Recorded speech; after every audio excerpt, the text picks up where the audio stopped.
સુરેન્દ્રનગરના થાનગઢ ખાતે આગામી તારીખ 14થી 17 સપ્ટેમ્બર દરમિયાન યોજાશે વિશ્વવિખ્યાત તરણેતરનો લોકમેળો. તરણેતરના ઐતિહાસિક લોકમેળાના સુચારુ આયોજન માટે જિલ્લા કલેક્ટરશ્રીના અધ્યક્ષસ્થાને સમીક્ષા બેઠક યોજાઈ. સહેલાણીઓની સુરક્ષા, પ્રાથમિક સુવિધાઓ, સાંસ્કૃતિક કાર્યક્રમો અને સ્વચ્છતા સુનિશ્ચિત કરવા જિલ્લા કલેક્ટરશ્રીની સૂચના. સુરેન્દ્રનગર જિલ્લાના થાનગઢ તાલુકામાં આવેલા ત્રિનેત્રેશ્વર મહાદેવના સાનિધ્યમાં દર વર્ષની જેમ આ વર્ષે પણ તરણેતરનો ઐતિહાસિક લોકમેળો યોજાવા જઈ રહ્યો છે.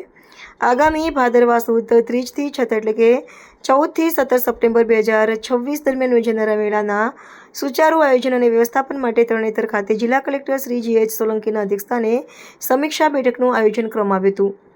બેઠકમાં જિલ્લા કલેક્ટર શ્રી G.H. સોલંકીએ તમામ સંબંધિત વિભાગના અધિકારીઓને સૂચના આપતા જણાવ્યું હતું કે મેળામાં આવતા લોકોને કોઈપણ પ્રકારની અગવડતા ન પડે, નિયમિત સફાઈ થાય અને તમામ લોકોની સલામતી અને સુરક્ષા જળવાઈ રહે તે સુનિશ્ચિત કરી એક સફળ મેળાનું આયોજન. વધુમાં તેમણે મેળાને લગતી વિવિધ પ્રાથમિક વ્યવસ્થાઓ પર ઝીણવટભરી ચર્ચા કરી હતી. તરણેતરનો મેળો તેની લોકસંસ્કૃતિ માટે વિશ્વભરમાં પ્રખ્યાત છે, ત્યારે મેળામાં ગ્રામીણ રમતગમતની હરીફાઈઓ, ભવાઈ નાટક અને પપેટ શો જેવા સાંસ્કૃતિક કાર્યક્રમો તેમજ પશુ હરીફાઈના આયોજન અંગે સંબંધિત વિભાગોને જિલ્લા કલેક્ટરશ્રીએ જરૂરી સૂચનાઓ આપી હતી.